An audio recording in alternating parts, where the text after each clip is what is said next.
ಆಮೇಲೆ ಕೊನೆಯ ಶ್ಲೋಕ, ಅಮಂದಾನಂದ ಸಂದೋಹ ಸಾಂದ್ರಮಿಂದ್ರಾನುಜಂ ಪರಂ ನಿತ್ಯಾವದಾತಮೇಕ ಅಂತಂ ಪ್ರಮಾಣಾತೀತಮಕ್ಷಯಂ ಲೋಕಾಲೋಕಪತಿಂ ದಿವ್ಯಂ ನಮಸ್ಯಾಮಿ ರಮಾಪತಿಂ ಅಂತ. ಅಮಂದಾನಂದೋ ಸಂದೋಹ ಸಾಂದ್ರಂ. ನಾವು ಕೊನೆಯದಾಗಿ ಅದನ್ನ ಕನ್ಕ್ಲೂಡ್ ಮಾಡುವಾಗ ಮುಖ್ಯವಾದಂತಹ ಕೆಲವು ಮುಖಗಳನ್ನು ಹೇಳಿದರು. ಇದು ಧ್ಯಾನದ ಕೊನೆ 3 ಅರ್ಧ ಶ್ಲೋಕಗಳು, 6 ಪಾದಗಳಿರತಕ್ಕಂಥ ಇದು ಷಡ್ಪದಿ. ಅದಕ್ಕೆ ಹೇಳಿದೆ 15 ಶ್ಲೋಕ. 15ನೇ ಶ್ಲೋಕದಲ್ಲಿ 4 ಪಾದಗಳೆಲ್ಲ 6 ಪಾದಗಳಿವೆ. ಕನ್ನಡದಲ್ಲಿ ಷಡ್ಪದಿಗಳಿಲ್ವ, ಹಾಗೆ ಇದು ಆಚಾರ್ಯರ ಷಡ್ಪದಿ. 4 ಪಾದಗಳಿದ್ರೆ ಚೌಪದಿ ಆಯಿತು, 3 ಪಾದಗಳು ಸಾಂಗತ್ಯ ಇದ್ರೆ ತ್ರಿಪದಿ. ಇದು ಷಡ್ಪದಿ, 6 ಪಾದಗಳಿವೆ. ಅಮಂದಾನಂದ ಸಂದೋಹ ಸಾಂದ್ರಂ 1 ಪಾದ, ಇಂದ್ರಾನುಜಂ ಪರಂ 1 ಪಾದ, ನಿತ್ಯಾವದಾತಂ ಏಕಾಂತಂ 3ನೇ ಪಾದ, ಪ್ರಮಾಣಾತೀತ ಪಕ್ಷಯಂ 4, ಲೋಕಾಲೋಕಪತಿಂ ದಿವ್ಯಂ 5, ನಮಸ್ಯಾಮಿ ರಮಾಪತಿಂ 6 ಪಾದಗಳ ಶ್ಲೋಕ. ಸಂಸ್ಕೃತದಲ್ಲಿ ಯಾವಾಗಲೂ 4 ಪಾದಗಳಿರುವುದು ಒಂದು ಶ್ಲೋಕಕ್ಕೆ. ಆದರೆ ಹೇಗೆ ಗಾಯತ್ರಿಗೆ 3 ಪಾದವೋ ಇದು 2 ಗಾಯತ್ರಿ ಆಯಿತು, 6 ಪಾದ. 1.5 ಅನುಷ್ಟುಪ್ಪು, 2 ಗಾಯತ್ರಿ. ಕೊನೆಗೆ 2 ಗಾಯತ್ರಿಗಳ 1 ಮೀಟರ್ ಅನ್ನ ಮಾಡಿದ್ರು. ಅರ್ಥಾತ್ ಅವರು ಅನುಷ್ಟುಪ್ಪು ಮತ್ತು ಗಾಯತ್ರಿಯನ್ನು ಮಿಕ್ಸ್ ಮಾಡಿದರು. 1.5 ಅನುಷ್ಟುಪ್ಪು ಇದು, ಆದ್ರೆ 2 ಗಾಯತ್ರಿ ಆಗ್ತದೆ. ಇದನ್ನು 2 ಗಾಯತ್ರಿ ಅಂತ ಇಟ್ಟುಕೊಂಡ್ರೆ 16 ಶ್ಲೋಕ ಆಯ್ತು. 15.5 ಅಲ್ಲ, 14 ಹಿಂದೆ ಆಗಿದೆ. ಇದು 2 ಗಾಯತ್ರಿ, 48 ಅಕ್ಷರಗಳಿದೆ. 32 ಅಕ್ಷರ ಇದ್ರೆ ಅನುಷ್ಟುಪ್ಪು, 32, 16, 48, 1.5 ಅನುಷ್ಟುಪ್ಪು ಆಯ್ತು. 24 ಅಕ್ಷರ ಇದ್ರೆ ಗಾಯತ್ರಿ, 24 2 48, 2 ಗಾಯತ್ರಿ ಆಯ್ತು. ಅದರಿಂದ ವೈದಿಕ ಛಂದಸ್ಸಿನಿಂದ ಮುಗಿಸ್ಬೇಕು ಅಂತ 2 ಗಾಯತ್ರಿ ರೂಪವಾದ ಅನುಷ್ಟುಪ್ಪಿನಲ್ಲಿ ಈ ಶ್ಲೋಕವನ್ನ ಸ್ತೋತ್ರವನ್ನು ಮುಗಿಸಿರಬಹುದು ಆಚಾರ್ಯರು. ನಮಗೆ ಶುದ್ಧ ಪಾಠ ಸಿಕ್ಕಿಲ್ಲ, ಇನ್ನೊಂದು ಅರ್ಧ ಶ್ಲೋಕ ಇದ್ರೂ ಇರಬಹುದು ಅಂತ ನಾನು ಮೊನ್ನೆ ಹೇಳಿದೆ. ಈಗ ಸಿಕ್ಕಿದ್ದರಲ್ಲಿ ನಾವು ಕಾಣುವುದಿದ್ದರೆ ಕೊನೆಗೆ 2 ಗಾಯತ್ರಿಗಳಲ್ಲಿ ಈ ಮಂತ್ರವನ್ನು ಮುಗಿಸಿದ್ದಾರೆ. ಅದರಲ್ಲಿ ನಾವು ಅನುಸಂಧಾನ ಮಾಡಬೇಕಾದ ಮುಖ್ಯ ಮುಖಗಳನ್ನು ಹೇಳಿದರು. 1 ಅಮಂದಾನಂದ ಸಾಂದ್ರಂ ಸಂದೋಹ ಸಾಂದ್ರಂ. ಭಗವಂತ ಅನಂತವಾದ ಅಮಂದವಾದ ಅನಲ್ಪವಾದ ಅನಂತವಾದ ಆನಂದಗಳ ಸಂದೋಹ ಸಮೂಹ ರಾಶಿಯಿಂದ ಸಾಂದ್ರ ನಿಬಿಡವಾಗಿರತಕ್ಕಂಥದ್ದು. ಇದು ನಮ್ಮ ಧ್ಯಾನದಲ್ಲಿ ಸದಾ ಸಚ್ಚಿದಾನಂದ ನಿತ್ಯ ಉಪಾಸನೆ ಇರತಕ್ಕಂಥದ್ದು. ಅದು ಆನಂದಪೂರ್ಣ, ಅದು ಆನಂದಮಯ, ಅದು ಆನಂದಮಯ, ಅದು ಆನಂದಮಯ ಅಂತ. ಆನಂದಮಯ ಅಂದಾಗ ಕೆಲವರಿಗೆ ಸ್ವಲ್ಪ ಸಂಶಯ ಬರುವುದು ಉಂಟು. ಆನಂದಮಯ ಅಂತಂದ್ರೆ ಇವಾಗ ಏನು ಅಂದ್ರೆ, ಮಯ ಅಂದ್ರೆ ಏನು? ಸಂಸಾರ ದುಃಖಮಯ ಅಂತೇವೆ. ದುಃಖಮಯ ಅಂದ್ರೆ ದುಃಖ ಹೆಚ್ಚು ಅಂತ, ಆನಂದ ಕಮ್ಮಿ ಅಂತ ಅರ್ಥ ಅಲ್ವಾ? ಆನಂದ ಉಂಟೋ ಇಲ್ಲೋ ಸಂಸಾರದಲ್ಲಿ? ಆನಂದವೇ ಇಲ್ಲ ದುಃಖ ಅಂತ ಯಾರು ಹೇಳೋದಿಲ್ಲ.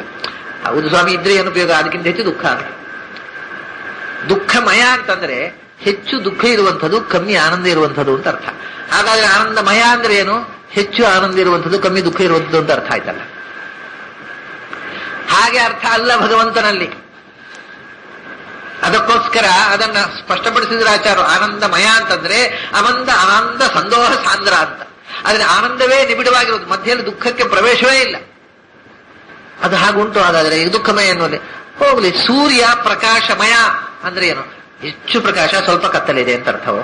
ಅಲ್ಲ, ಕೇವಲ ಪ್ರಕಾಶ ಅಂತ ಅರ್ಥ ಅಲ್ವಾ? ಹಾಗೆ ಹಾಗಾದ್ರೆ ಒಂದು ಕಡೆ ಅರ್ಥ ಇದೆ ಅಂತ ಇನ್ನೊಂದು ಕಡೆ ಹಾಗೆ ಅರ್ಥ ಮಾಡ್ಲಿಕ್ಕೆ ಹೋಗಬಾರ್ದು. ಎಲ್ಲಿ ಹೇಗೆ ಅರ್ಥ ಮಾಡಬೇಕು ಅನ್ನೋದು ಗೊತ್ತಿರಬೇಕು. ಆನಂದಮಯ ಅಂದ್ರೆ ಆನಂದ ಸಂದೋಹ ಸಾಂದ್ರ, ಅನಂತವಾದ ಆನಂದಗಳ ರಾಶಿ ರಾಶಿ ನಿಬಿಡವಾಗಿ, ಇನ್ನು ಅನಾನಂದಕ್ಕೆ ಪ್ರವೇಶಕ್ಕೆ ಜಾಗ ಇಲ್ಲದಷ್ಟು ಸಾಂದ್ರವಾಗಿರ್ತಕ್ಕ ರೂಪ ಅದು. ಅಮಂದಾನಂದ ಸಂದೋಹ ಸಾಂದ್ರಂ. ಅವನನ್ನ ಇಂದ್ರಾನುಜಂ, ಈ ಮನ್ವಂತರದ ರೂಪ ಅಲ್ವಾ ಅದು? ನಾವು ಈ ಯುಗದ ರೂಪವಾಗಿ ಕೃಷ್ಣನನ್ನ ಧ್ಯಾನ ಮಾಡ್ತೇವೆ. ಈ ಮನ್ವಂತರದ ರೂಪವಾಗಿ ನಮಗೊಂದು ವಿಶೇಷವಾದಂಥ ಋಣ ಇದೆ. ಯಾವ ರೂಪಕ್ಕೆ? ವಾಮನನೇ. ವೈವಸ್ವತ ಮನ್ವಂತರದ ಉಪೇಂದ್ರ ಅವನು. ಉಪೇಂದ್ರ ಅಂದ್ರೆ ಇಂದ್ರಾನುಜ ಅಂದ್ರೆ ಒಂದೇ ಅರ್ಥ. ಉಪೇಂದ್ರ ಅಂದ್ರೆ ಇಂದ್ರನ ತಮ್ಮ ಅಂತ ಅರ್ಥ. ಭಗವಂತ ಉಪೇಂದ್ರ ನಾಮಕ ಈ ಮನ್ವಂತರದ ವೈವಸ್ವತ ಮನ್ವಂತರದ ಉಪೇಂದ್ರ ಯಾರು? ವಾಮನ. ಯಾಕೆ? ಇಂದ್ರಾನುಜಂ, ಇಂದ್ರ ಹುಟ್ಟಿದ ಮೇಲೆ ಹುಟ್ಟಿದ್ದವನು. ಅದೇ ದ್ವಾದಶಾದಿತ್ಯರು. ದ್ವಾದಶಾದಿತ್ಯರಲ್ಲಿ ಕೊನೆಗೆ ಹುಟ್ಟಿದವ ವಾಮನ. ದಿವಸ್ವಾನ ಅರ್ಯಮ ಪೂಷಾ ತ್ವಷ್ಟಾಥ ಸವಿತಾ ಭಗಃ ಧಾತ ವಿಧಾತ ವರುಣ ಮಿತ್ರ, ಇವರು 10 ಜನ. ಆಮೇಲೆ ಶಕ್ರ ಇಂದ್ರ, ಆಮೇಲೆ ಉರುಕ್ರಮ ವಾಮನ. ಇಂದ್ರ ಹುಟ್ಟಿದ ಮೇಲೆ ಕಶ್ಯಪ ಅದಿತಿಗಳ ದಾಂಪತ್ಯದ ಫಲವಾಗಿ ಏಕಾದಶ ಆದಿತ್ಯರು ಹುಟ್ಟಿದ ಮೇಲೆ ಕೊನೆಯ ಆದಿತ್ಯನಾಗಿ ಅಂದ್ರೆ ಅದಿತಿಯ ಮಗನಾಗಿ ಹುಟ್ಟಿದವ ವಾಮನ. ಆದ್ದರಿಂದ ಅವನು ಇಂದ್ರನಿಗೆ ತಮ್ಮ. ದ್ವಾದಶಾದಿತ್ಯರಲ್ಲಿ ಕೊನೆಯವ. ಅದನ್ನೇ ಭಾರತದಲ್ಲಿ ಬಹಳ ಸುಂದರವಾಗಿ ಹೇಳ್ತಾರೆ, ಅಜಘನ್ಯ ಜಘನ್ಯಜಃ ಅಂತ.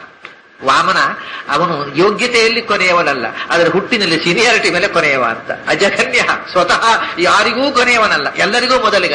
ಆದರೆ ಇಲ್ಲಿ ಅವತಾರದ ಕ್ರಮದಲ್ಲಿ ನಮಗೆ ಕ್ರೊನೊಲಾಜಿಕಲಿ ಹೇಳ್ಬೇಕಲ್ಲ, ಕೊನೆಗೆ ಹುಟ್ಟಿದ. ಅಜಘನ್ಯ ಜಘನ್ಯಜಃ ಇಂದ್ರಾನುಜಂ, ಇಂದ್ರನ ಅನಂತರ ಹುಟ್ಟಿದವ, ಇಂದ್ರನ ತಮ್ಮನಾಗಿ ಅವತರಿಸಿದವ ವಾಮನ ರೂಪ ಅಂತ. ಅದು ವಿಶೇಷವಾಗಿ ಈ ವೈವಸ್ವತ ಮನ್ವಂತರದ ರೂಪ. ನಾವು ವೈವಸ್ವತ ಮನ್ವಂತರೇ ಅಷ್ಟಾವಿಂಶತಿತಮೇ ಕಲಿಯುಗೆ ಅಂತ ಹೇಳಿದಾಗ ವೈವಸ್ವತ ಮನ್ವಂತರಕ್ಕೆ ಸಂಬಂಧಪಟ್ಟ ವಾಮನನನ್ನು, ಅಷ್ಟಾವಿಂಶತಿತಮ ಕಲಿಯುಗಕ್ಕೆ ಸಂಬಂಧಪಟ್ಟ ಕೃಷ್ಣನನ್ನು ಮರಿಬಾರದು. ಈ ಎರಡು ಈ ಯುಗಕ್ಕೂ ಮತ್ತು ಈ ಮನ್ವಂತರಕ್ಕೂ ಸಂಬಂಧಪಟ್ಟ ರೂಪ. ಅಷ್ಟೇ ಅಲ್ಲ, ಸವಾಮನಿಹಿ ಸಭಾಮನಿಹಿ, ಭಗವಂತ ಕಣ್ಣಿನಲ್ಲಿ ವಾಮನ ರೂಪದಿಂದ ಇದ್ದಾನೆ ಅಂತ ಉಪನಿಷತ್ತು ಹೇಳುತ್ತೆ. ನಮಗೆ ಎಲ್ಲಕ್ಕಿಂತ ಮುಖ್ಯವಾದ ಇಂದ್ರಿಯ ಕಣ್ಣು. ಕಣ್ಣು ಇಲ್ಲದೇ ಇದ್ರೆ ಏನೂ ಇಲ್ಲ. ಆದ್ದರಿಂದ ಕಣ್ಣಾರೆ ಕಾಣುವುದು ಅಂತ ಆ ಆನಂದ ಕೇಳಿದ್ದರಲ್ಲಿ ಇಲ್ಲ. ನಮಗೀಗ ಈ ಉಪನಿಷತ್ತು ಕೇಳಿದಾಗ ನಿಜವಾಗಿ ಏನಾಗುದು, ಏನೋ ಭಗವಂತರ ಬಗ್ಗೆ ಇಷ್ಟೆಲ್ಲ ಕೇಳಿದೇವಲ್ವಾ, ಅದನ್ನು ಕಾಣಬೇಕು ಅಂತ. ಕೇಳಿದ ಮೇಲೆ ಮತ್ತಷ್ಟು ಅತೃಪ್ತಿ. ಏನನ್ನ ಕೇಳಿದೆವೋ ಅದನ್ನು ಕಾಣಬೇಕು. ಈ ಅಮೆರಿಕಕ್ಕೆ ಹೋಗಿ ಬಂದವರು ಅಮೆರಿಕದ ಅನುಭವ ಹೇಳಿದ ಮೇಲೆ ನಮಗೊಂದು ವೀಸಾ ಮಾಡಿ ಕೊಡಿ ಸ್ವಾಮಿ, ಏನಾದ್ರೂ ಮಾಡಿ ನಾವು ಹೋಗಬೇಕು, ನಾವು ನೋಡ್ಬೇಕು. ನೀವು ಮಾತ್ರ ನೋಡುದು ಅಂದ್ರೆ ಏನು? ನೀವು ನೋಡಿ ಹೇಳುವುದು, ನಾವು ಕೇಳುವುದು, ನಾವೇ ಹೋಗಿ ನೋಡ್ಬೇಕು. ಹಾಗೆ ಕೇಳುವುದರಿಂದ ಇನ್ನಷ್ಟು ಅತೃಪ್ತಿ ಬೆಳೆಯೋದು, ಕಾಣಬೇಕು ಅನ್ನುವಂಥ ಆಸೆ ಬೆಳೆಯುತ್ತೆ. ಕಣ್ಣೇ ಇಲ್ಲದೆ ಇದ್ದರೆ ಎಂಥ ಭಯಾನಕ. ಅದನ್ನು ಈ ಕಣ್ಣಿನಲ್ಲಿ ಇದ್ದು ಭಗವಂತ ವಾಮನ ರೂಪದಿಂದ ಇದ್ದಾನೆ. ಸ ವಾಮನಿಹಿ ಸ ಭಾಮನಿಹಿ, ಅವನಿಗೆ ವಾಮನ ಭಾಮನ ಅಂತ ಹೆಸರು ಅಂತ ಹೇಳ್ತಾರೆ. ಅದು ಇದ್ದಾನೆ ಅಂತ ಗಮನಕ್ಕೇನು? ಸರ್ಪಿರುವ ಉದಕಂಬಾ ಸಿಂಚತಿ ವತ್ಮನಿ ಏ ವಗಚ್ಛತಿ ಅಂದ್ರು. ಅವನು ಇದ್ದಾನೆ ಅಂತ ಅನ್ನೋದು ಕಾರಣ ಅಂದ್ರೆ ಅವನು ಎಲ್ಲಿ ಇರ್ತಾನೋ ಅದು ಅತ್ಯಂತ ಸ್ವಚ್ಛವಾದ ಸ್ಥಳ, ಕೊಳಕಾದ ಜಾಗದಲ್ಲಿ ಅವನು ಇರೋದಿಲ್ಲ. ಕಣ್ಣು ನಮ್ಮ ದೇಹದಲ್ಲಿ ಅತ್ಯಂತ the purest part of body. ಯಾಕೆಂದ್ರೆ ಕಣ್ಣಿನಲ್ಲಿ ಕೊಳೆ ಆಗುವುದಂತಲೇ ಇಲ್ಲ. ಕಣ್ಣಿನ ಸುತ್ತ ಆಗಬಹುದು, ಕಣ್ಣಿನ ರೆಪ್ಪೆಯಲ್ಲಿ, ಕಣ್ಣಿನ ಹುಬ್ಬಿನಲ್ಲಿ, ರೋಮಗಳಲ್ಲಿ. ಕಣ್ಣಿನ ಒಳಗಿನ ಭಾಗ ಉಂಟಲ್ಲ, ಅದು ಲೆನ್ಸ್, ಅದು ಕ್ಲೀನ್ ರಿಫ್ಲೆಕ್ಷನ್ನೇ ಬೀಳುವುದಿಲ್ಲ. ಅದು ಬಹಳ ಸ್ವಚ್ಛವಾದ್ದು. ಅದಕ್ಕೆ ಏನಾದರೂ ಕಸ ಬಿದ್ದರೆ ತತ್ಕ್ಷಣ ಕಣ್ಣಿನಲ್ಲಿ ನೀರು ಕ್ರಿಯೇಟ್ ಆಗಿ ಕಣ್ಣಿನ ಕೆಳಗಿನಿಂದ ಅದು ಇಳ್ಕೊಂಡು ಹೋಗುತ್ತೆ. It ವಾಷಸ್ out. ಅದು ಕ್ಲೀನ್ ಅದನ್ನು ತೊಳೆದು ಬಿಡುತ್ತೆ. ಕಣ್ಣನ್ನು ಆಟೋಮ್ಯಾಟಿಕಲಿ ಈಗ ಆಟೋಮ್ಯಾಟಿಕ್ ವಾಷಿಂಗ್ ಮೆಷಿನ್ಸ್ ಬಂದಿದ್ದಾವೆ. ಅದರಲ್ಲಿ ನೀವು ಸ್ವಿಚ್ ಹಾಕಿದ ತಕ್ಷಣ ನೀರು ಬರುತ್ತೆ, ವಾಶ್ ಮಾಡುತ್ತೆ, ಆಮೇಲೆ ನೀರು ಹೋಗುತ್ತೆ, ಮತ್ತೊಮ್ಮೆ ವಾಶ್ ಮಾಡಿ ಪುನಃ ನೀರು ಬರುತ್ತೆ. ಹಾಗೆ ನಮ್ಮ ದೇಹದಲ್ಲಿ ಎಲ್ಲೇ ಕೊಳೆ ಆದರೂ ಆಟೋಮೆಟಿಕ್ ವಾಷಿಂಗ್ ವ್ಯವಸ್ಥೆ ಇಲ್ಲ. ಕಣ್ಣಿನಲ್ಲಿ ಏನಾದ್ರೂ ಒಂದು ಕಸ, ಒಂದು ಧೂಳಿನ ಕಣ ಬಿದ್ದ ತಕ್ಷಣ ಕಣ್ಣಲ್ಲಿ ನೀರು ಇಳಿಲಿಕ್ಕೆ ಶುರು ಆಗುತ್ತೆ. ಕೂಡಲೇ ಅಲ್ಲಿಂದ ಆಟೋಮೆಟಿಕ್ ಟ್ಯಾಪ್ ಆನ್ ಆಗುತ್ತೆ, ನೀರು ಇಳಿದು ತೊಳ್ಕೊಂಡು ಹೋಗ್ಬಿಡುತ್ತೆ. ಸೊ ಪ್ರತಿಯೊಂದು ಏನೇ ಬಿದ್ದರೂ ತೊಳೆದು ಸ್ವಚ್ಛ ಮಾಡುವಂತಹ ವ್ಯವಸ್ಥೆ ಕಣ್ಣಿಗೆ ಮಾತ್ರ ಇದೆ, ಯಾವ ಇಂದ್ರಿಯಕ್ಕೂ ಇಲ್ಲ. ಯಾಕೆಂದ್ರೆ ಅಲ್ಲಿ ಭಗವಂತ ಇದ್ದಾನೆ ಅಂತ ಸದಾ ಸ್ವಚ್ಛ ಮಾಡ್ತಾ ಇರೋದು ಆ ಇಂದ್ರಿಯಗಳು. ಕಣ್ಣಿನಲ್ಲಿ ಭಗವಂತ ಇದ್ದಾನೆ, ಆದ್ರಿಂದ ಸರ್ಪಿರುವ ಉದಕಂವಾ ಸಿಂಚತಿ. ನೀವು ತುಪ್ಪದ ಡ್ರಾಪ್ ಹಾಕಿ ಕಣ್ಣಿಗೆ, ನೀರಿನ ಡ್ರಾಪ್ ಹಾಕಿ, ಅದು ಕೆಳಗೆ ಇಳಿದು ಇಲ್ಲಿ ಇಳಿದು ಹೋಗುತ್ತೆ. ಅದು ಕಣ್ಣಿಗೆ ತಾಗುವುದೇ ಇಲ್ಲ. ಕಮಲದ ಎಲೆ ಹೇಗೋ ಹಾಗೆ ಅಲಿಪ್ತವಾಗಿರತಕ್ಕಂಥದ್ದು ಒಂದು ಇಂದ್ರಿಯ ಇದ್ದರೆ ನಮ್ಮ ದೇಹದಲ್ಲಿ ಅದು ಕಣ್ಣು. ಯಾಕೆಂದ್ರೆ ಸವಾಮನಿಹಿ ಸಭಾಮನಿಹಿ. ಅದು ಯಾಕೆ ಇಂದ್ರಿಯ ಅಷ್ಟು ನಿರ್ಲಿಪ್ತವಾಯಿತು, ಯಾವುದರ ಲೇಪವೂ ಇಲ್ಲ ಅಂದ್ರೆ ನಿರ್ಲಿಪ್ತನಾದ ಅಸಂಗನಾದ ಭಗವಂತ ಅಲ್ಲಿ ಕೂತ್ಬಿಟ್ಟಿದ್ದಾನೆ. ಅದರಿಂದ ಅದಕ್ಕೆ ಆಸಕ್ತಿ ಬಂತು. ಅವನಿಗೆ ವಾಮನ ಅಂತ ಹೆಸರು. ಯಾಕೆ? ಇಂದ್ರಾನುಜನಿಗೆ ಕಣ್ಣಿನಲ್ಲಿ ಇರೋದರಿಂದಲೇ ವಾಮನ ಅಂತ ಹೆಸರು. ಮನುಷ್ಯನ ಸೌಂದರ್ಯದ ಸೆಂಟರ್, ಕೇಂದ್ರ ಬಿಂದು ಕಣ್ಣು. ಮನುಷ್ಯನ ಇಡೀ ವ್ಯಕ್ತಿತ್ವದ ಸೌಂದರ್ಯದ ಕೇಂದ್ರ ಬಿಂದು ಕಣ್ಣು. ಕಣ್ಣಿಗೆ ನೀವು ಪಟ್ಟಿ ಹಚ್ಚಿಬಿಟ್ರೆ ಮನುಷ್ಯನ ಇಡೀ ಫೋಟೋ ಹಾಕಿದ್ರು ಗುರುತು ಹತ್ತುವುದಿಲ್ಲ. ಆದ್ರಿಂದ ಇಡೀ ವ್ಯಕ್ತಿತ್ವದ ಛಾಪು ಇರುವುದು ಕಣ್ಣಿನಲ್ಲಿ. ವಾಮನ ಅಂದ್ರೆ, ವಾಮ ಅಂದ್ರೆ ಸಂಸ್ಕೃತದಲ್ಲಿ ಸೌಂದರ್ಯ. ಇಡೀ ದೇಹದ ರೂಪದ ಚಲುವನ್ನು ನಿಯಂತ್ರಿಸುವ ರೂಪ ವಾಮನ. ಹಾಗೆ ಕಣ್ಣಿನಲ್ಲಿದ್ದಾನೆ. ಆಮೇಲೆ ಕಠೋಪನಿಷತ್ನಲ್ಲಿ ಇನ್ನೊಂದು ರೀತಿ ಹೇಳ್ತಾರೆ, ಮಧ್ಯೆ ವಾಮನಮಾಸೀನಂ ವಿಶ್ವೇ ದೇವಾಹ ಉಪಾಸತೆ. ಹೃದಯದ ಮಧ್ಯದಲ್ಲಿ ವಾಮನ ಇದ್ದಾನೆ, ಉಳಿದ ದೇವತೆಗಳೆಲ್ಲ ಸುತ್ತ ಅವನನ್ನು ಉಪಾಸನೆ ಮಾಡ್ತಾ ಇದ್ದಾರೆ ಅಂತ ಧ್ಯಾನ ಮಾಡು. ಹೀಗೆ ಇಂದ್ರಾನುಜ ಇದ್ದಾನಲ್ಲ, ಅವನ ಹೃದಯದಲ್ಲಿ ಧ್ಯೇಯ, ಕಣ್ಣಿನಲ್ಲಿ ಧ್ಯೇಯ, ಈ ಮನ್ವಂತರದ ಅವತಾರವಾಗಿ ಧ್ಯೇಯ. ಅದಕ್ಕೋಸ್ಕರ ಇಂದ್ರಾನುಜಂ ಅಂದ್ರು. ಅಮಂದಾನಂದ ಸಂದೋಹ ಸಾಂದ್ರಂ ಇಂದ್ರಾನುಜಂ ಪರಂ. ಇಂದ್ರನಿಗೆ ತಮ್ಮ, ಆದರೆ ಪರಂ ಇಂದ್ರನಿಗೆ ಅಣ್ಣ ಅಂದ್ರು. ಇಂದ್ರಿಗೆ ತಮ್ಮ, ಅದು ಇಂದ್ರಿಗಿಂತ ದೊಡ್ಡವ. ಪರಂ, is great, is greater than Indra. ದೋ is younger brother of Indra, he is greater than Indra. Indra ಅನುಜ, ಹಿ ಈಸ್ ಜೂನಿಯರ್. ಆದರೆ ಪರಂ, ಇಂದ್ರನಿಗಿಂತ ಶ್ರೇಷ್ಠನಾದವ. ನಿತ್ಯಾವದಾತಂ, ಸದಾ ಶುದ್ಧವಾದದ್ದು. ಅದೇ ಅವನ ಕಣ್ಣಿನಲ್ಲಿದ್ದರಿಂದ ಕಣ್ಣು ಶುದ್ಧವಾಯಿತು ನೋಡಿ. ಹಾಗಾದ್ರೆ ಭಗವಂತ ಕಣ್ಣಿನಲ್ಲಿ ಕೂತದ್ರಿಂದ ಆಟೋಮ್ಯಾಟಿಕ್ ಆಗಿ ಕಣ್ಣಿಗೆ ವಾಷಿಂಗ್ ಪ್ರೋಸೆಸ್, ತನ್ನಷ್ಟಕ್ಕೆ ನೀರು ಬಂದು ಟ್ಯಾಪ್ ಆನ್ ಆಗಿ ತೊಳ್ಕೊಂಡು ಹೋಗುತ್ತೆ. ಅದೇ ರೀತಿ ಹಾಗಾದ್ರೆ ಭಗವಂತ ನಮ್ಮ ಹೃದಯದಲ್ಲಿ ಕೂಡಿಸಿಬಿಟ್ರೆ ಹೃದಯವೂ ಸ್ವಚ್ಛವಾಗುತ್ತೆ. ಅವನು ಎಲ್ಲೆಲ್ಲಿ ಬಂದು ಕೂತ ಅದೆಲ್ಲ ಸ್ವಚ್ಛವಾಗ್ತಾ ಹೋಗುತ್ತಲ್ಲ. ನಾವು ಸ್ವಚ್ಛ ಮಾಡುವಂತಹ ಶಕ್ತಿಯನ್ನು ನಾವು ಯಾಕೆ ಆವಾಹನೆ ಮಾಡಿಕೊಳ್ಳುವುದಿಲ್ಲ? ಅವನು ಎಲ್ಲ ಕಡೆ ಇದ್ರೆ, ಎಲ್ಲಿ ಇದ್ರೆ ಅದು ಸ್ವಚ್ಛ. ನಿತ್ಯ ಅವದಾತಂ, ಸದಾ ಸ್ವಚ್ಛವಾಗಿರತಕ್ಕಂಥದ್ದು. ಏಕಾಂತಂ, ಆದರೆ ಅದು ಗದ್ದಲ ಮಾಡಿದರೆ ಅದು ಸಿಗೋದಿಲ್ಲ.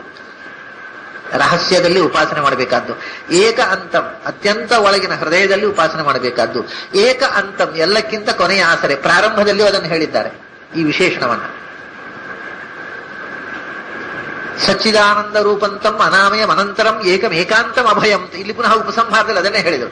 ಸಚ್ಚಿದಾನಂದ ರೂಪ ಅನ್ನೋದನ್ನೇ ಅಮಂತಾನಂದ ಸಂದೋಹ ಸಾಂದ್ರಂ ಇಂದ್ರಾರ್ಜನಂ ಪರಂ ನಿತ್ಯಾವದಾತಂ ಏಕಾಂತಂ ಪ್ರಮಾಣಾತಿ. ಏಕಾಂತಂ, ಎಲ್ಲಕ್ಕಿಂತ ಕೊನೆಯ ಆಸರೆ.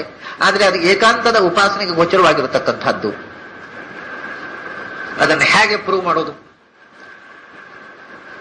ತರ್ಕಶಾಸ್ತ್ರದ ಪ್ರಕಾರ ದೇವರಿದ್ದಾನೆ ಅಂತ ಪ್ರೂವ್ ಮಾಡ್ರಿ ಅಂದ್ರೆ ಪ್ರಮಾಣಾತೀತಂ, it is beyond of all your logic ಅಂತ.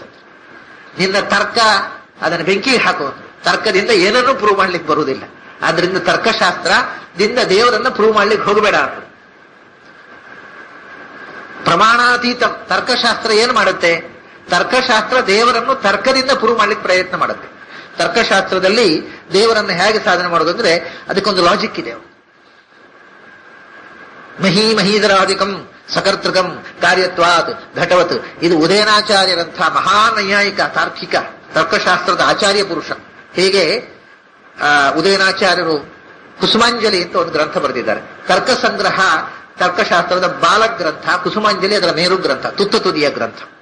ಅದನ್ನು ಉದಯನಾಚಾರ್ಯ ಕುಸುಮಾಂಜಲಿ ಅದರಲ್ಲಿ ಹೇಳಿರ್ತಕ್ಕ ಲಾಜಿಕ್ ಇದು. ಏನು ಅಂದ್ರೆ ಮಹೀಧರಾಧಿಕಂ ಸಕರ್ತೃಕಂ ಕಾರ್ಯತ್ವಾತ್ ಘಟವತ್. ಈ ಪರ್ವತ, ಈ ಬೆಟ್ಟ, ಈ ಭೂಮಿ, ಇದೆಲ್ಲಕ್ಕೂ ಒಬ್ಬ ಕರ್ತೃ ಇರಬೇಕು. ಯಾಕೆಂದ್ರೆ ಇದು ಕಾರ್ಯ. ಆದ್ದರಿಂದ ಮಡಿಕೆಯ ಹಾಗೆ, ಮಡಿಕೆಗೆ ಒಂದು ಆಕಾರ ಬಂದಿದೆ, ಅದನ್ನು ಮಾಡಿದ ಒಬ್ಬ ಇದ್ದಾನೆ. ಹುಡುಗರು ಮಡಿಕೆ ಮಾಡಿ ಅಂಗಡಿ ತಂದ ಮೇಲೆ ಮಕ್ಕಳು ಅದನ್ನು ಮಾಡಿದವ ಗೊತ್ತಿಲ್ಲ. ಓಹೋ, ಮಡಕೆ ಅದು ತನ್ನಷ್ಟಕ್ಕೆ ಆಯ್ತು ಅಂತ ತಿಳ್ಕೊಂಡ್ರೆ ಹೇಗೆ? ಅದು ತನ್ನಷ್ಟಕ್ಕೆ ಆಗೋದಿಲ್ಲ, ಅದನ್ನು ಮಾಡಿದ ಒಬ್ಬ ಇದ್ದಾನೆ. ಹಾಗೆಯೇ ಒಂದು ವಸ್ತು, a thing which has form is created. ಯಾಕೆಂದ್ರೆ ಫಾರ್ಮ್ ಈಸ್ ಆಲ್ವೇಸ್ ಕ್ರಿಯೇಟೆಡ್. ನಿರ್ಮಾಣವಾದದ್ದು ಅಲ್ಲ, ಆಕಾರ ಅನ್ನೋದು ಕೊಡುವಂಥದ್ದು. ಈ ವಿಶ್ವಕ್ಕೆ ಒಂದು ಆಕಾರ ಇದೆ, ಅದರಿಂದ ಇದು ಕಾರ್ಯ. It is created. ಕ್ರಿಯೇಟೆಡ್ ಅಂದ ಮೇಲೆ there must be a cause creator behind it. ಆದ್ರಿಂದ ಈ ಜಗತ್ತು ಅನ್ನುವುದು ಒಂದು ಕಾರ್ಯ. ಆದ್ದರಿಂದ ಇದರ ಹಿಂದೆ ಒಂದು ಕಾರಣ ಇರಬೇಕು, ಅದು ದೇವರು ಅಂತ. ಇದು ಲಾಜಿಕ್ ಅವರದ್ದು. ಈ ಲಾಜಿಕ್ನಿಂದ ಎಷ್ಟು ಜನರಿಗೆ ಕನ್ವಿನ್ಸ್ ಆಗತ್ತೆ ಹೇಳಿ? ಈ ಲಾಜಿಕ್ನಿಂದ ಕನ್ವಿನ್ಸ್ ಆದವರಿಗೆ ಆಯ್ತು, ಇಲ್ಲದೆ ಇದ್ರೆ ಅದು ತನ್ನಷ್ಟಕ್ಕೆ ವಿಕಾರ ಆಗ್ತಾ ಆಗ್ತಾ ಆಗ್ತಾ ಆಯ್ತಪ್ಪ. ಅದಕ್ಕೊಂದು ದೊಡ್ಡ ಸಂಗತಿ ಅಂತದ್ದು. ಬದಲಾವಣೆ ಆಯ್ತು, ಮಣ್ಣಿತ್ತು, ಮಳೆ ನೀರು ಬಿತ್ತು, ಮೆತ್ತಗಾಯ್ತು, ಸರೀಸೃಪಾಯ್ತು, ಸರೀಸೃಪ ಬೆಳೀತು, ಅದು 4 ಕಾಲ ಆಯ್ತು, 4 ಕಾಲ ಬೆಳೀತು, 2 ಕಾಲ ಆಯ್ತು, ಬಾಲ ಬಂತು, ಬಾಲವೂ ಹೋಯ್ತು. ಅದೆಲ್ಲ ಬೆಳವಣಿಗೆಯಲ್ಲಿ ಆಗತಕ್ಕಂಥ natural developments. God is not necessary ಅಂತ ಹೇಳಲಿಕ್ಕೆ ಶುರು ಮಾಡಿದ್ರು ಮತ್ತೊಬ್ಬರು. ನಿಮ್ಮ ಲಾಜಿಕ್ ಮಾಡಿದ್ರೆ ದೇವರು ಇದ್ದಾನೆ ಅಂತ ಮಾಡಿದ್ರೆ ದೇವರು ಇಲ್ಲ ಅಂತ ಲಾಜಿಕ್ ಮಾಡ್ಲಿಕ್ಕೆ ಬರ್ತದೆ. ಯಾಕೆಂದ್ರೆ ನೋಡಿ, ನಾನೊಂದು ಲಾಜಿಕ್ ಮಾಡ್ತೇನೆ. ನೀವೇನು ಹೇಳಿದ್ದು? ಪರ್ವತ, ಭೂಮಿ, ಇದನ್ನೆಲ್ಲ ಇದು ಒಂದು ಕಾರ್ಯ, ಆದ್ದರಿಂದ ಇದನ್ನು ಮಾಡಿದ ಒಬ್ಬ ಇರಬೇಕು ಅಂತ. ಘಟದಂತೆ, ಮಡಕೆಯಂತೆ ಅಂತ ಅಲ್ವಾ? ನಾನೀಗ ನಿಮಗೊಂದು ಚಾಲೆಂಜ್ ಮಾಡ್ತೇನೆ. ಮಡಕೆಯನ್ನು ಮಾಡಿದವ ಒಬ್ಬ ಇದ್ದಾನೆ ಅಲ್ವಾ? ಅವನು ಕಾಣ್ತಾನೋ ಇಲ್ಲೋ? ನಮಗೆ ಕಾಣ್ತಾನೆ. ಆದ್ರಿಂದ ಯಾರು ಕಾರಣವೋ, ಕಾರ್ಯ ಎಲ್ಲಿ ಕಾಣುತ್ತೋ ಅಲ್ಲಿ ಕಾರಣವೂ ಕಾಣಬೇಕು. ಇಲ್ಲಿ ಕಾರಣ ಕಾಣುವುದರಿಂದ ಕಾರಣ ಇದೆ. ಅಲ್ಲಿ ಕಾಣುವ ಕಾರಣ ಇಲ್ಲದೆ ಇದ್ದದ್ರಿಂದ ಕಾರಣ ಇಲ್ಲ. ಇದ್ರೆ ಕಾಣಬೇಕು. ಇಲ್ಲಿ ಮಡಕೆ ಮಾಡಿದವ ಅವನು ಅದೃಶ್ಯನಾಗಿ ಮಾಡಿದ ಅಂತ ಹೇಳಲಿಕ್ಕಾಗತ್ತಾ? ಯಾವುದು ದೃಶ್ಯವೋ ಅದನ್ನು ಮಾಡಿದವನು ದೃಶ್ಯನಾಗಿರ್ಬೇಕು. ಆದ್ರಿಂದ ಈ ಪ್ರಪಂಚವನ್ನು ಮಾಡಿದವ ಕಾಣಲಿ, ಕಾಣುವುದಿಲ್ಲ, ಹಾಗದಿಲ್ಲ. ಇದೆಲ್ಲ ಲಾಜಿಕ್ ನಮ್ಮ ತಲೆಯ ಕ್ರಿಯೇಷನ್ ಅಲ್ಲೋ?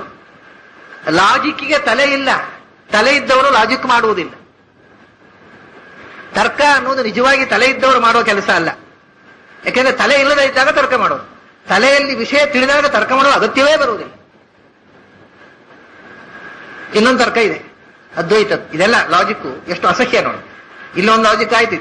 ಇದು ನೈಯಾಯಿಕರ ಉದಯನಾಚಾರ್ಯರು ಹೇಳಿರ್ತಕ್ಕಂಥ.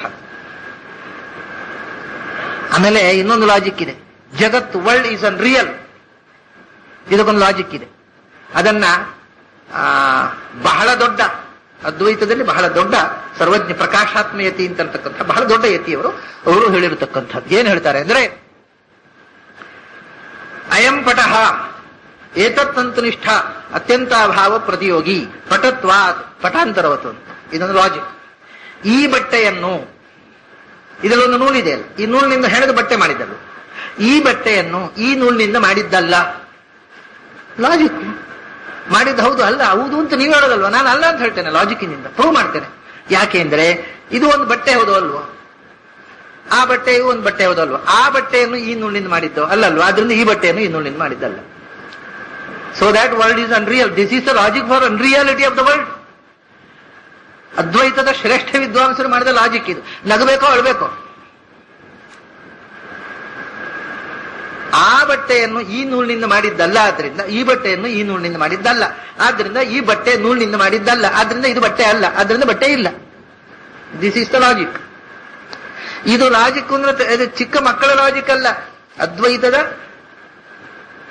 ಶ್ರೇಷ್ಠ ಗ್ರಂಥಗಳಲ್ಲಿ ಅದ್ವೈತದ ಶ್ರೇಷ್ಠ ಗ್ರಂಥಕಾರರು ಜಗತ್ತು ಸುಳ್ಳು ಅಂತ ಹೇಳುವುದಕ್ಕೆ ಮಾಡಿದ ಲಾಜಿಕ್. ಹೀಗೆ ಮಾಡ್ತಾ ಹೋದ್ರೆ ಏನೆಲ್ಲ ಮಾಡಬಹುದು? ಇದೇ ಲಾಜಿಕ್ ಅನ್ನು ಬೆಳೆಸಿಕೊಂಡು ಹೋದ್ರೆ ಇನ್ನೊಂದು ಹೀಗೆ ಇದನ್ನು ಇದು ಬಟ್ಟೆ ಅಲ್ಲ ಅಂತ ಆಯ್ತು. ಈಗ ಇನ್ನೊಂದು ರೀತಿ ಲಾಜಿಕ್ ಮಾಡ್ಬೋದು. ಏನು? ಪ್ರತಿಯೊಂದನ್ನು ಹೀಗೆ ಮಾಡ್ಕೊಂಡು ಹೋಗ್ಬೋದು. ನಾನು ಆ ಬಟ್ಟೆಯನ್ನು ಉಟ್ಟುಕೊಂಡಿಲ್ಲ, ಆದ್ದರಿಂದ ನಾನು ಬಟ್ಟೆಯನ್ನು ಉಟ್ಟುಕೊಂಡಿಲ್ಲ, ಬತ್ತಲಾಗಿದ್ದೇನೆ. ಹೀಗೆ ಮಾಡ್ತಾ ಹೋದ್ರೆ ಎಷ್ಟು ಹುಚ್ಚು ಲಾಜಿಕ್ ಅನ್ನು ಬೆಳೆಸಬಹುದು, ಅದಕ್ಕೆ ಅರ್ಥವೇ ಇಲ್ಲ. ಆದ್ದರಿಂದ logic has its own limitation. ಆ ಲಿಮಿಟ್ ಅನ್ನು ದಾಟಿ ಹೋದ್ರೆ ಅದು ಲಾಜಿಕ್ಕೇ ಆಗುವುದಿಲ್ಲ.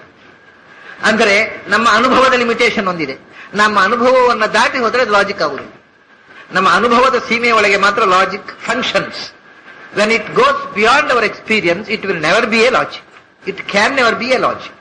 ಅನುಭವದ ಸೀಮೆಯ ಒಳಗೆ ಲಾಜಿಕ್ ಮಾಡಬೇಕು.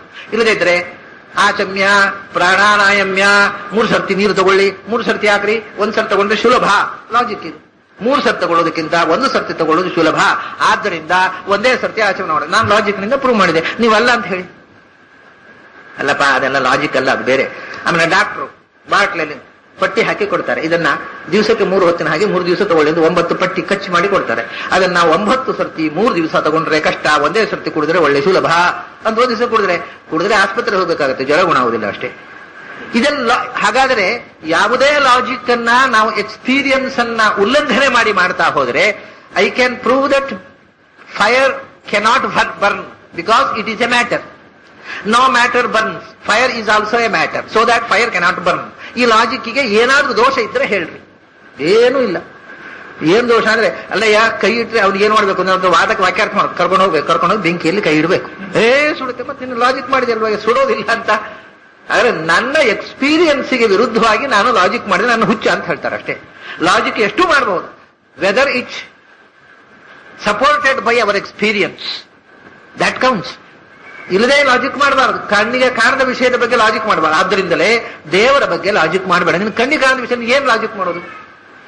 ನೀನು ಇದ್ದಾನೆ ಅಂತ ಹೇಳಿದ್ರು ಒಂದೇ, ಇಲ್ಲ ಅಂತ ಹೇಳಿದ್ರು ಒಂದೇ. ನಿನ್ನ ಲಾಜಿಕ್ಕಿಗೆ ಬೆಲೆ ಇಲ್ಲ. Because you have not experience to the existence of God. ಅಲ್ಲಿಯ ತನಕ ನಿನ್ನ ಯಾವ ಲಾಜಿಕ್ಗೂ ಬೆಲೆ ಇಲ್ಲ. ಗೊತ್ತಿಲ್ಲದೆ ಇದ್ದದ್ರ ಬಗ್ಗೆ ಲಾಜಿಕ್ ಮಾಡೋದು ಅಷ್ಟೇ. ಲಾಜಿಕ್ಕು ಗೊತ್ತಿದ್ದದ್ದನ್ನ ಪ್ರೂವ್ ಮಾಡ್ಲಿಕ್ಕೆ ಬರ್ತದೆ ಹೊರತು ಗೊತ್ತಿಲ್ಲದೆ ಇದ್ದದ್ದನ್ನ ಲಾಜಿಕ್ಕು ಹೊಸತಾಗಿ ಪ್ರೂವ್ ಮಾಡುವುದಿಲ್ಲ. ಆದ್ರಿಂದ ಭಗವಂತ ಪ್ರಮಾಣಾತೀತ, ನಿನ್ನ ಯಾವ ಪ್ರಮಾಣಕ್ಕೂ ಸಿಗೋವನಲ್ಲ. ಅವನು ಎಲ್ಲ ಮಾನಗಳಿಂದ ಆಚೆಗೆ. ಆದರೆ ಅವನು ಪ್ರಮಾಣಕ್ಕೆ ಗೋಚರನೂ ಆಗಬಹುದು. ಯಾಕೆಂದ್ರೆ ನಮ್ಮ ಒಂದು ಲಿಮಿಟೇಷನ್ ಅಲ್ಲಿ. ಆದ್ರೆ ಪ್ರಮಾಣದ ಮೂಲಕ ಭಗವಂತನನ್ನು ಪ್ರೂವ್ ಮಾಡ್ತೇನೆ ಅಂತ ಹೊರಟ್ರೆ ನಿನ್ನ ಯಾವ ಪ್ರಮಾಣಕ್ಕೂ ಸಿಗುವುದು. ನೈಷ ತರ್ಕೇಣ ಮತಿರಾಪನೇಯ ಪ್ರೋಕ್ತ ಅನ್ಯೇನೈವ ಸುಜ್ಞಾನಾಯ ಪ್ರೇಷ್ಠಾನ್. ಭಗವಂತನನ್ನು ಕಂಡವರ ಉಪದೇಶದಿಂದಲೇ ಭಗವಂತನನ್ನು ತಿಳಿಯಬೇಕು ಹೊರತು ತರ್ಕದಿಂದ ಲಾಜಿಕ್ನಿಂದ ಭಗವಂತನನ್ನು ತಿಳ್ಕೊಳ್ತೇನೆ ಅಂತಂದ್ರೆ ಸಾಧ್ಯ ಇಲ್ಲ. ಪ್ರಮಾಣಾತೀತಂ ಅಕ್ಷಯಂ, ಅದು ನಾಶವಿಲ್ಲದ ಏರುಪೇರುಗಳಿಲ್ಲದ ನಿರಂತರವಾದ ತತ್ವ. ಲೋಕ ಅಲೋಕ ಪತಿಂ, ಅವನು ಮುಕ್ತರಿಗೂ ಅಮುಕ್ತರಿಗೂ ನಿಯಾಮಕ. ಲೋಕ ಅಂದ್ರೆ ಮುಕ್ತಿ ಲೋಕ, ಅಮುಕ್ತ ಲೋಕ, ಅಲೋಕ ಅಂದ್ರೆ ಮುಕ್ತರದ ಸ್ಥಿತಿ. ಲೋಕಾಲೋಕಪತಿ ಮುಕ್ತಾಮುಕ್ತ ನಿಯಾಮಕನಾದ ದಿವ್ಯಂ, ಅವನು ಎಲ್ಲ ಕಡೆ. ಲಕ್ಷ್ಮೀ ಭಗವಂತನ ಎದೆಯಲ್ಲಿದ್ದಾಳೆ, ಲಕ್ಷ್ಮೀ ಭಗವಂತನ ಪಾದಮೂಲದಲ್ಲಿದ್ದಾಳೆ, ಲಕ್ಷ್ಮೀ ಭಗವಂತನ ತೊಡೆಯಲ್ಲಿದ್ದಾಳೆ. ಆ ಬೇರೆ ಬೇರೆ ರೂಪಗಳ ಚಿಂತನೆಯನ್ನೇ ಜಗತ್ಪತಿಂ ಶ್ರಿಯಃಪತಿಂ ರಮಾಪತಿಂ ಲೋಕಾಲೋಕಪತಿಂ ದಿವ್ಯಂ ನಮಸ್ಯಾಮಿ ರಮಾಪತಿಂ. ಇಲ್ಲಿಗೆ 15 ಶ್ಲೋಕ ಅಥವಾ 16 ಶ್ಲೋಕ. 14 ಅನುಷ್ಟುಪ್ಪುಗಳು, 2 ಗಾಯತ್ರಿ ಅಂತ ಇಟ್ಕೊಂಡ್ರೆ 16, ಎಲ್ಲವೂ ಅನುಷ್ಟುಪ್ಪು ಇಟ್ಟರೆ 15 ಶ್ಲೋಕಗಳ ಆಚಾರ್ಯರು ಬರೆದ ಅತ್ಯಂತ ಅಪೂರ್ವವಾದ ಒಂದು ಸ್ತೋತ್ರವನ್ನ ಕಿಂಚಿತ್ತಾಗಿ ನಾವು ಚಿಂತನೆ ಮಾಡಿದಾಗಾಯ್ತು ಈ 3 ದಿವಸದಲ್ಲಿ. ಇಲ್ಲಿಗೆ ಈ ಸ್ತೋತ್ರವನ್ನು ಮುಗಿಸಿ ನಾಳೆಯಿಂದ ಪ್ರಚಲಿತವಾಗಿ ಪ್ರಸಿದ್ಧವಾಗಿರುವ ಸ್ತೋತ್ರಗಳನ್ನ ನೋಡ್ಲಿಕ್ಕೆ ಪ್ರಾರಂಭ ಮಾಡೋಣ. ಇವತ್ತಿಗೆ ಇಲ್ಲಿಗೆ ಮುಕ್ತಾಯ ಮಾಡೋಣ. ನಾಳೆ ಮತ್ತೆ ಬೆಳಿಗ್ಗೆ ಮತ್ತು ಸಂಜೆ ಸೇರಿದಾಗ ಅಲ್ಲಿ ತನಕ ನಿಮಗೆಲ್ಲ ಅಭಿನಂದನೆಗಳು ಮತ್ತು ನಮಸ್ಕಾರ.